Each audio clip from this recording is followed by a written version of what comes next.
हरे कृष्णा। आप सभी के दिन शुभ हो। आज 16 जनवरी 2026 को माघ मास कृष्ण पक्ष के तिरोसी तिथि है। इस वीडियो में आपको शुक्र प्रदोष व्रत की संपूर्ण कथा सुनाएंगे।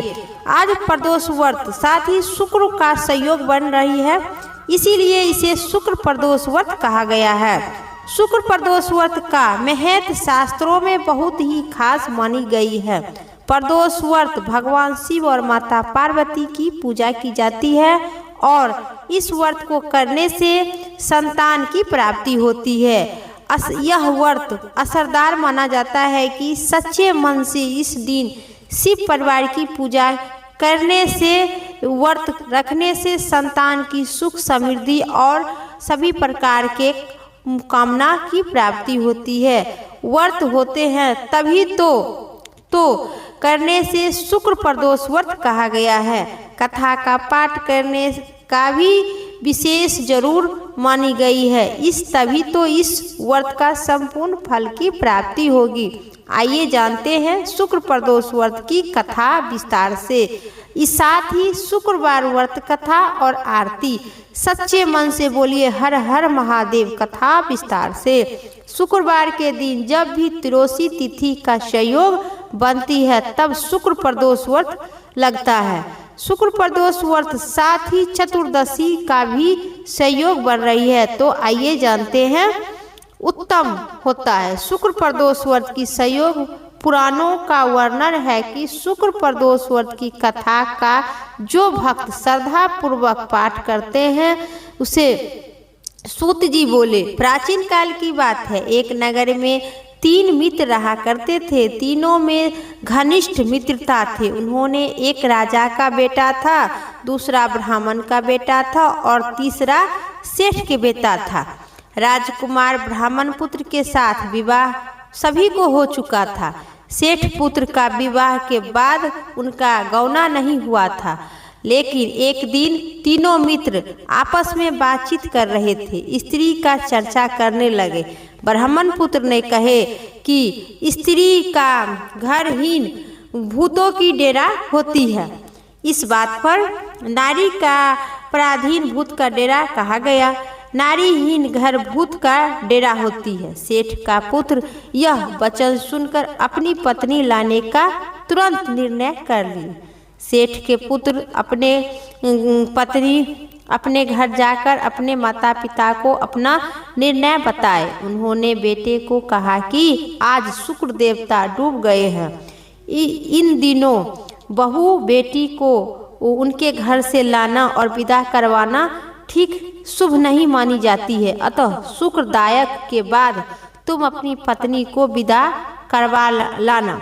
सेठ पुत्र अपनी जिद से अष्टनेमष्ट नहीं हुए और अपनी ससुराल जा पहुँचे। ससुराल में जाते ही उनका जब पता चला उनके सास ससुर के, फिर भी वह मना किए। बहुत समझाने की कोशिश किए परंतु एक नहीं माने। अंत में उन्होंने अपने बेबस अपनी कन्या परंतु अपने बेटी को विदा करना पड़ा।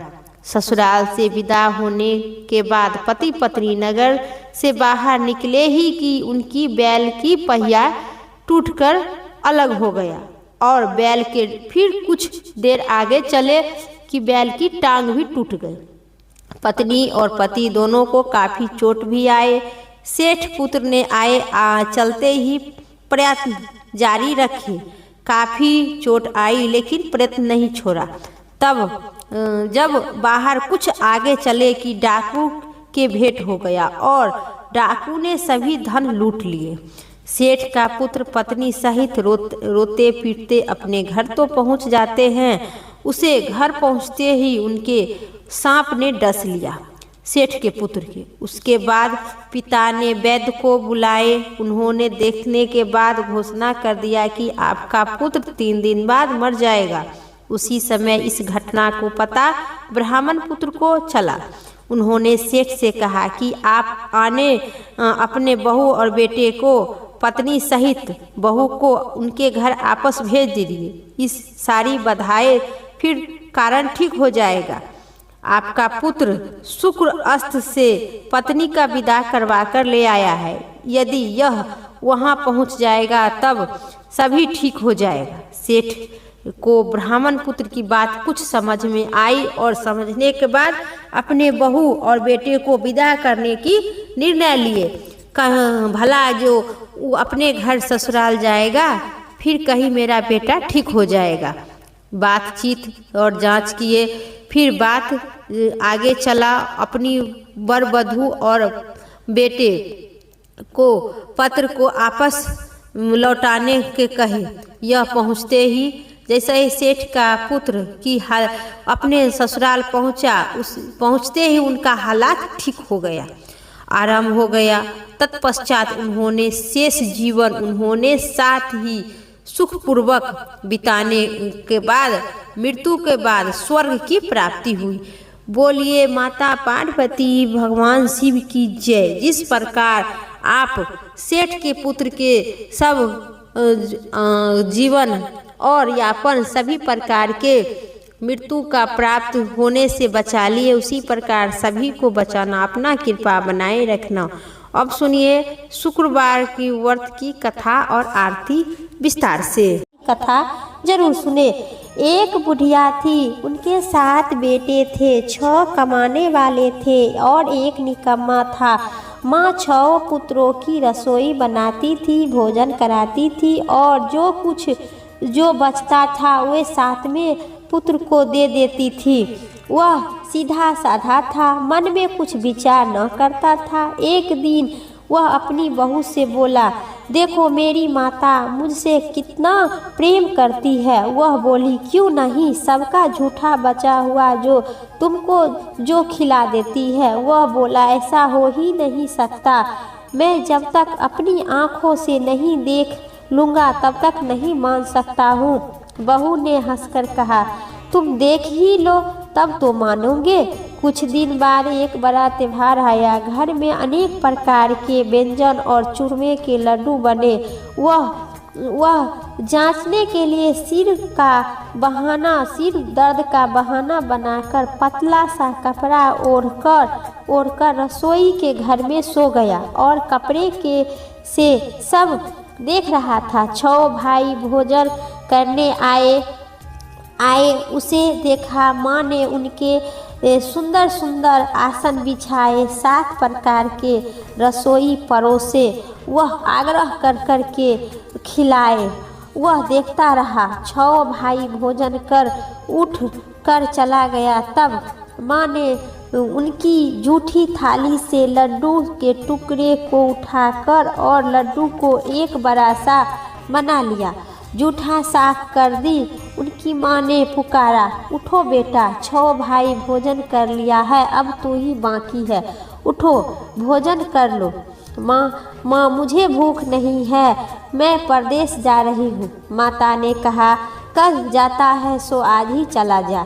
ऐसा सुनकर वह बोला, हाँ मैं आज ही चली जाती हूँ। यह कहकर वह घर से निकल गया। चलते समय उनकी पत्नी के याद आई एवं बहू के याद आया। वह गौशाला में गंडा थाप रही थी। उनके पास जाकर वह बोला, मेरे पास हम जावे परदेश, आवे कुछ दिन कुछ काल, तुम रहियो संतोष से धर्म अपने पाल।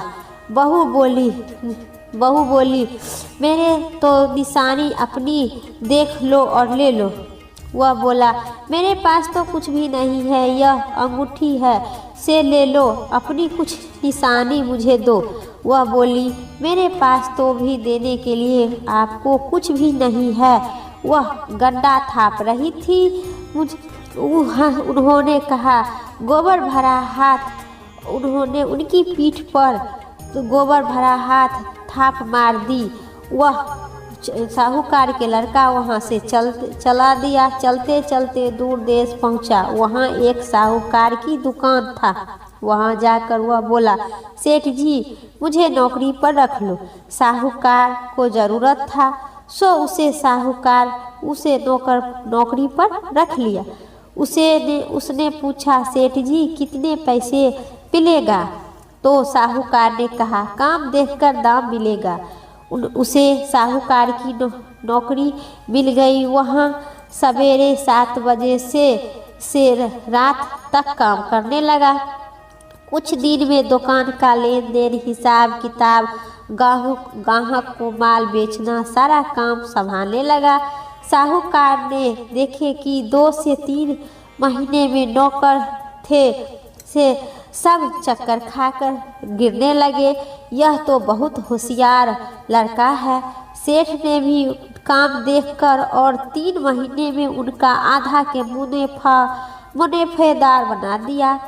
12 वर्ष में वह नामी सेठ नहीं बनी और मालिक सारा कारोबार उस पर छोड़कर वहाँ से बाहर चला गया। इधर बहू पर क्या बीत रही है से सुनो।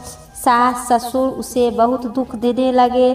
सारी गृह स्थान की कार्य काम करवाने लगे। उसे लकड़ी लेने के लिए जंगल में भेजने लगे। इसी बीच घर की रोटी से, आटे से जो भूसी निकलती थी उसी को रोटी बनाकर रख दिया जाता था और फूटे नारियली के नरेली में पानी पीने के लिए रख दिया जाता था।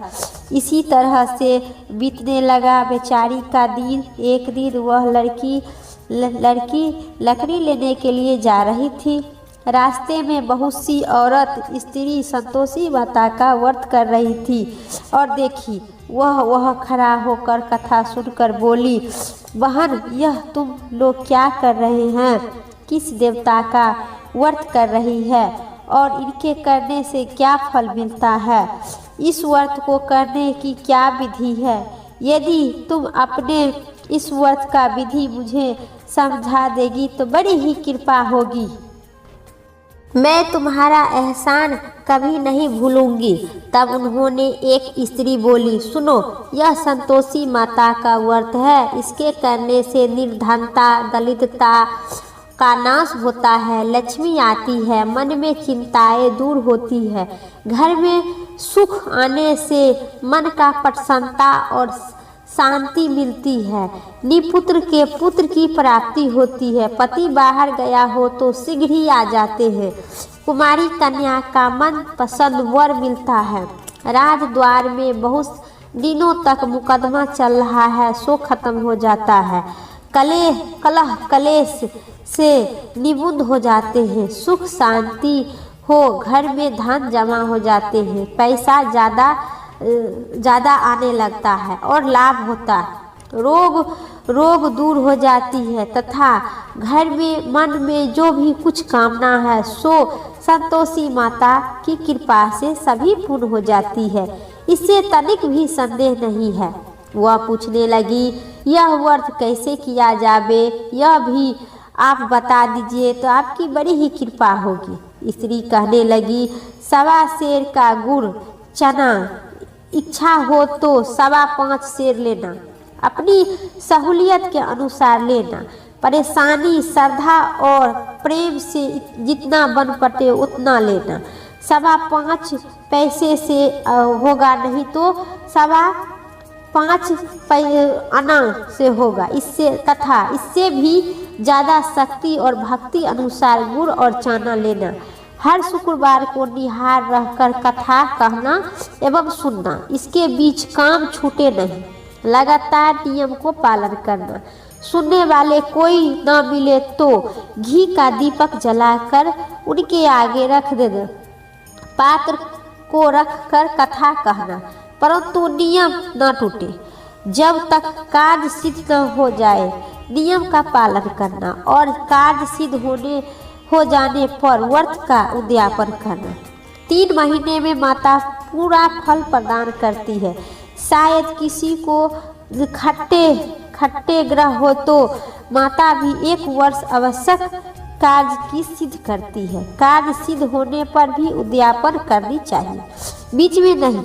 उद्यापन में 2.5 सेर आटे के खाजा तथा इसी परिणाम से खीर तथा चने को साग रखना। 8 लड़कों को भोजन करवाना, जहाँ तक मिले देवर जेठ भाई बंधु कुटुंबर के लड़के लेना, ना मिले तो रिश्तेदारे और पड़ोसी की लड़के बुलाना, उन्हें भोजन करवाना, यथाशक्ति दक्षिणा देना, माता के नियम पूरा करना, उसे दिन घर में कोई खटाई न खावे, यह सुनकर बुढ़िया की बहू चल दी। रास्ते में लकड़ी के बोझे को बेच दी और उस पैसे से गुड़ चना ले माता का व्रत की तैयारी की।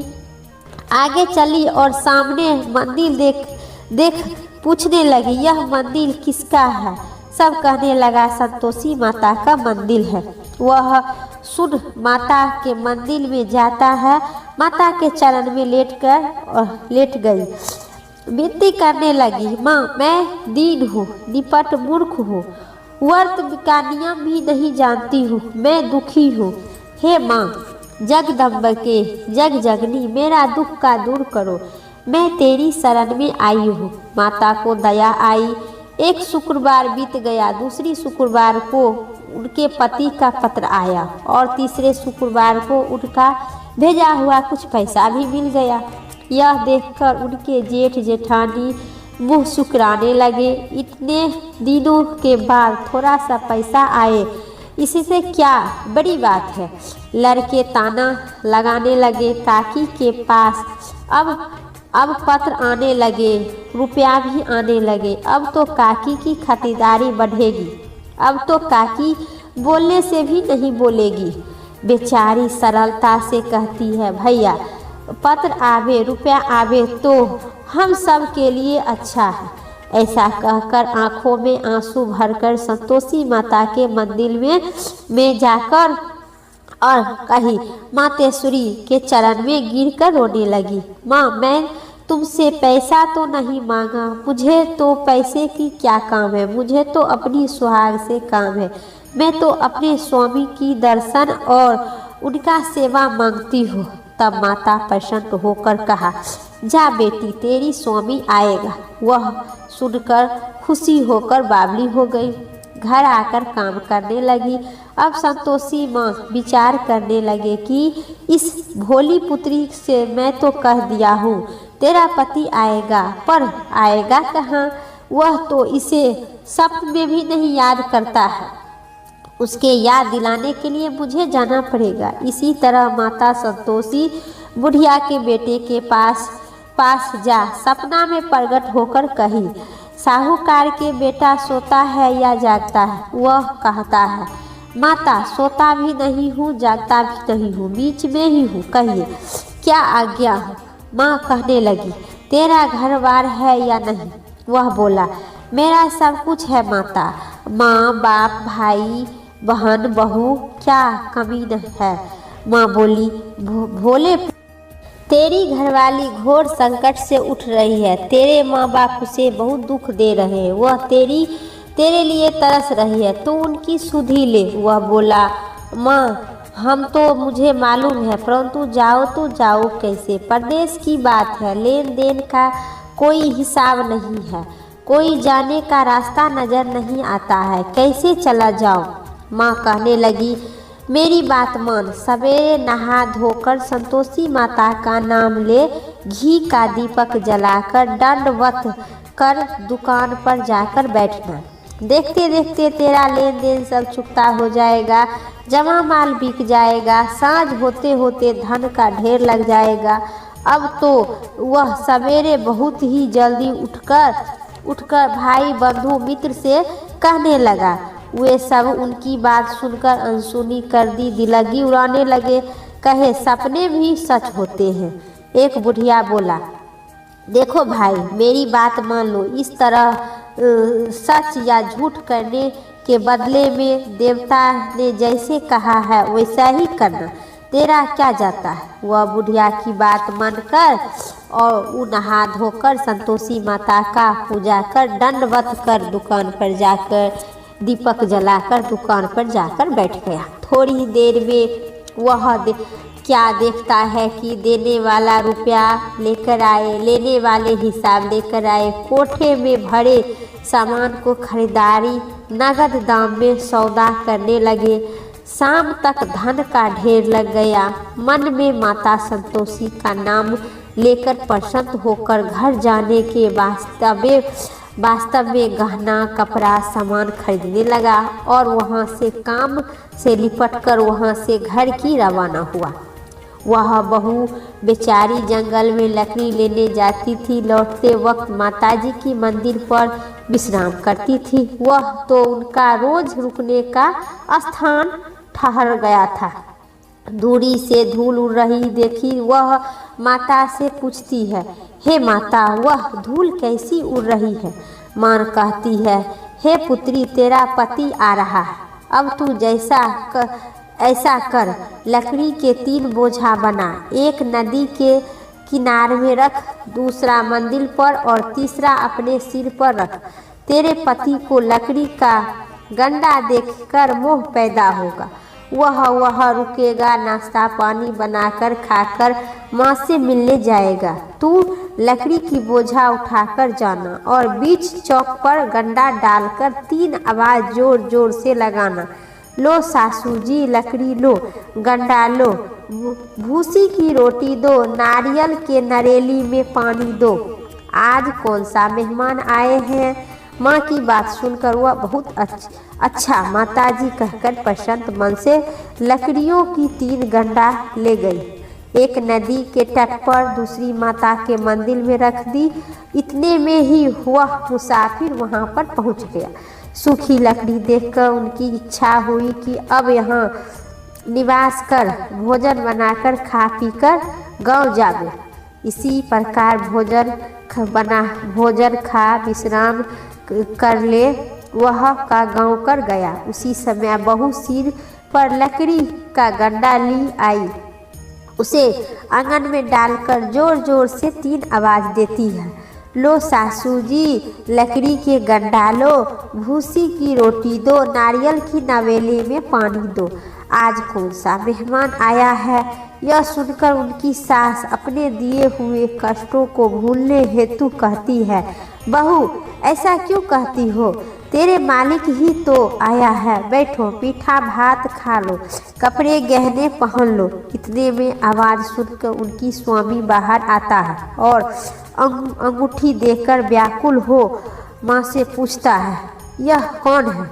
माँ कहती है, बेटा यह तेरी बहू है। आज से 12 वर्ष हो गया जब से तूने गया है, तब से सारे गांव में जानवर की तरह भटकती फिरती है। काम काज घर के कुछ नहीं करती है। 4 समय आकर भोजन खा लेती है। अब तू ही देख, भूसी की रोटी और नारियल के नवेली में पानी मांगती है। वह लज्जित होकर बोला, ठीक है माँ, मैं इसे भी देखता हूँ और तुम्हें भी देखते हैं। अब तू मुझे दूसरे घर की चाबी दे तो मैं उसी में रहूँगा। तब माँ बोली, ठीक है बेटा, जैसी तेरी मर्जी। यह कहकर माँ चाबी की गुच्छा पटक दी। उससे लेकर दूसरे कमरे में जो तीसरे मंजिल के ऊपर था, खोलकर सारा सामान जमा रखा। एक दिन ही वह राजा से महल 60 बाट से बन गया और रहने लगा। अब क्या होता है? अब क्या था? वह सुख भोगने लगी। इतने में अगला शुक्रवार आया। उसने अपने पति से कहा, मुझे माता का उद्यापन करना है। उनका पति बोला, बहुत अच्छा, खुशी से कर लो। परंतु उनका उद्यापन की तैयारी करने लगी। जेठ के लड़के को भोजन के लिए कहने लगी, उससे मंजूर की। परंतु पीछे से जेठानी अपनी बच्चों को सिखाती है, देखो रे, भोजन से पहले खटाई मांग लेना, जिससे इसका उद्यापन पूरा न हो सकेगा। लड़के के जीवने आए, खीर भाता नहीं है। परंतु बात याद आती है, कहने लगी, हमें कुछ खटाई खाने के दे दो, खीर खाना मुझे भाता नहीं है, देखकर अरुचि होती है। लड़के उठकर खड़ा हो गया और बोला, पैसे लाओ। भोली बहू कुछ जानती भी नहीं थी उसे, सो उन्होंने पैसा दे दिया। लड़के उसी समय ठीक खटाई इमली लेकर खा लिया। यह देखकर बहू पर माता जी की प्रकोप आया। राजा के दूत उसके पति को पकड़ कर ले गया। जेठ जेठानी मन ही मन खोटे वचन कहने लगे, लूट कर धन इकट्ठा कर लिया था सो राजा के दूत पकड़कर ले गया। अब सब मालूम पड़ेगा जब जेल का हवालात लगेगा। बहू के यह वचन सहन नहीं हो पाई। रोती रोती माता के मंदिर गई और कहने लगी, माता तुमने यह क्या दिया? हंसकर क्यों रुलाने लगी? माता बोली, पुत्री तूने उद्यापन करके मेरा व्रत भंग की है, इतनी जल्दी सब कुछ भूल गई। यह कहने लगी, माता भूली तो नहीं हूँ, कुछ अपराध किया है, मुझे क्षमा कर दो। भूल नहीं है तो लड़कों ने भूल में डाल दिया है, मैं भूल से उन्हें पैसा ना देते, मुझे क्षमा करो माँ। माँ बोली, ऐसा भी भोली होती है? वह बोली, माँ मुझे क्षमा कर दो, फिर तुम्हारा उद्यापन करूँगी। माँ बोली, अब भूल मत करना। वह बोली, अच्छा माँ अब भूल नहीं करूँगी, अब बताओ मैं कैसे आ गई? माँ बोली, पुत्री जा, तेरा मालिक तुझे रास्ते में आता मिलेगा। वह निकली, रास्ते में पति आता मिला। उन्हें उसका पूछने लगा, आप कहाँ गए थे? वह कहने लगा, इतना धन जो कमाया है उसके टैक्स राजा ने मांगा था, वह भरने गए थे। वह प्रशांत से बोली, भला हुआ अब घर चलिए। कुछ दिन बाद फिर शुक्रवार आया। वह बोली, मुझे माता का उद्यापन करना है। पति कहे, करो। फिर वह जेठ जेठानी की लड़के को भोजन करने के लिए कहे। जेठानी ने ऐसा एक दो बात सुनाई और लड़के को सिखा दी कि तुम पहले ही खटाई मांगना। लड़के खाने से पहले ही खटाई कहने लगे, खीर मुझे भाता नहीं है, जी बिगड़ता है, कुछ खटाई खाने को दे दो। बहू बोली, खटाई खाने को नहीं मिलेगी, खाना है तो खाओ। यह कहकर ब्राह्मण के लड़के ले आकर भोजन करवा दी। बहू यथाशक्ति दक्षिणा दी, एक एक फल उन्हें दी। इससे संतोषी माता प्रसन्न हुई। माता की कृपा होते ही 9वें मास में उनका एक चंद्रमा के समान सुंदर पुत्र का प्राप्ति हुआ। बहू का पुत्र को लेकर प्रतिदिन माता जी की मंदिर को जाने लगी। माता ने सोची कि रोज आती है, आज क्यों ना मैं ही उनके घर चली जाती हूँ, उनका आसरा देख तो लूँगी। यह विचार कर माता ने भयंकर रूप बनाई।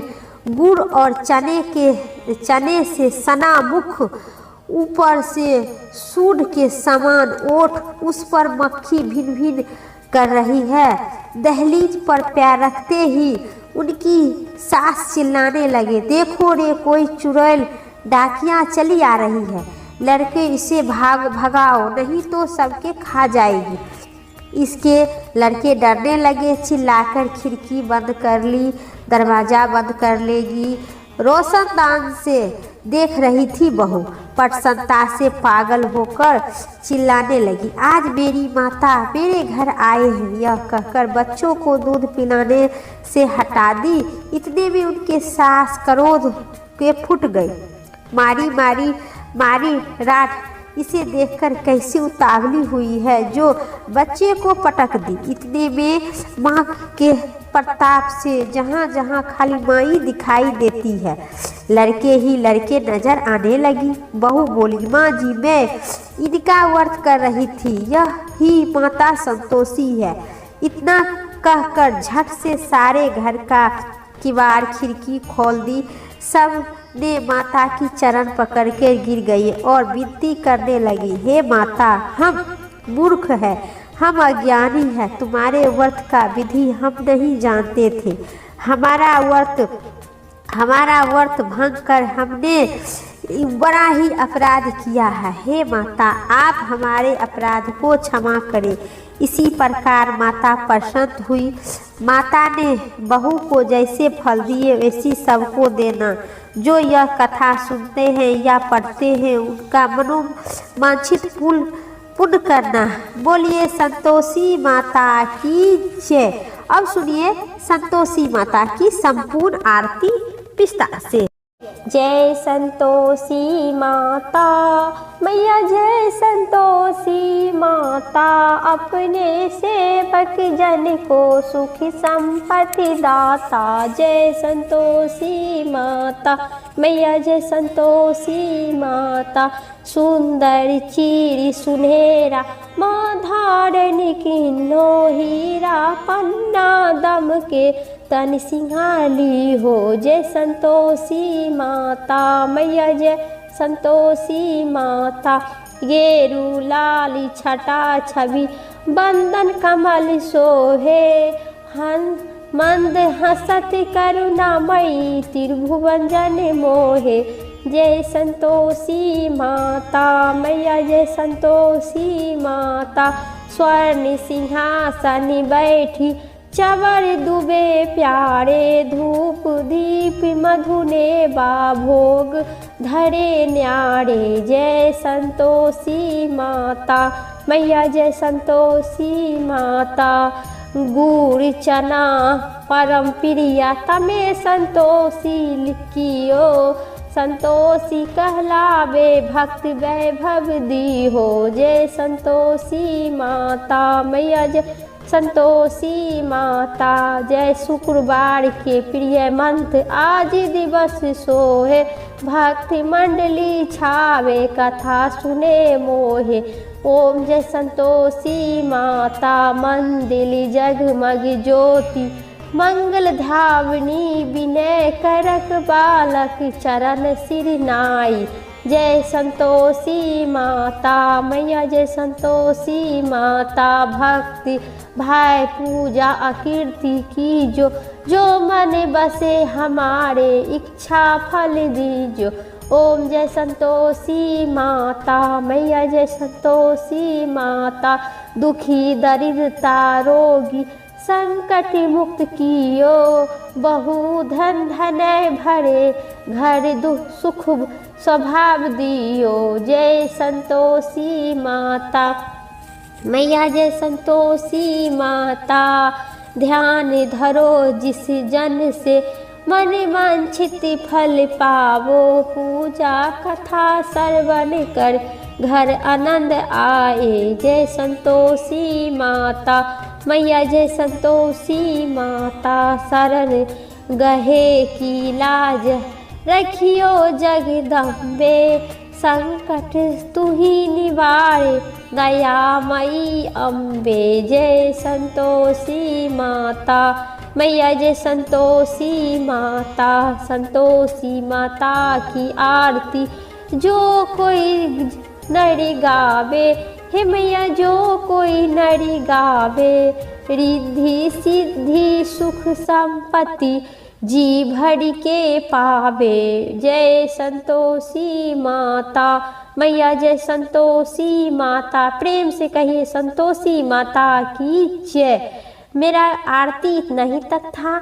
उम्मीद करते हैं आप सभी को इस आरती पसंद आई। चैनल पर नए हैं तो पक्का लाइक करके सब्सक्राइब करें। कमेंट बॉक्स में संतोषी माता की जय जरूर लिखें। सभी शुक्रवार को इसी आरती को सुनी जाती है एवं पढ़ी जाती है।